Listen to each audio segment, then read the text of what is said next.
మన ముఖ్యమంత్రి గారు ఇంటింటికి వెళ్ళి పెన్షన్లు పంచుతూ నిన్న ఒక కౌంటర్ ఇచ్చారు జగన్మోహన్ రెడ్డి గారికి. అదేంటి అంటే, ఇంతకుముందు ముఖ్యమంత్రిగా ఉన్న ఆయన, నేను ఎన్నో బటన్లు నొక్కి ఎంతమందికో డబ్బులిచ్చినానని చెప్పుకుంటూ ఉన్నారు.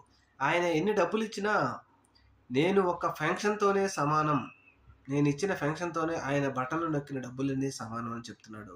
అయ్యా ముఖ్యమంత్రి చంద్రబాబు నాయుడు గారు, జగన్మోహన్ రెడ్డి గారు ఎన్ని డబ్బులు, ఎంత పేదవారికి సంక్షేమ పథకాలకిచ్చారో లెక్కలు చెప్పాలి. మీరిచ్చిన పెన్షన్ ఇవ్వలేదని ఎవరు అనట్లేదు గానీ, జగన్మోహన్ రెడ్డి గారిచ్చిన అమ్మ ఒడి గాని, ఈబీసీ నేస్తం గాని, ఆటో డ్రైవర్ల డబ్బులు గాని, ఒంటరి మహిళల డబ్బులు గాని, గ్రూపుల వాళ్ళకు మహిళలకు కానీ, అసల ఎన్ని పైసలు ప్రజలకు సంక్షేమ పథకాల రూపంలో ప్రజలకు అందించారో, ఆ లెక్కలు చెప్పకుండా ఏదో నోటి మాటక జగన్మోహన్ రెడ్డి ఎన్ని డబ్బులిచ్చినా నేను ఒక్క పెన్షన్‌తోనే సమానమని చెబితే ఎలా చంద్రబాబు నాయుడు గారు?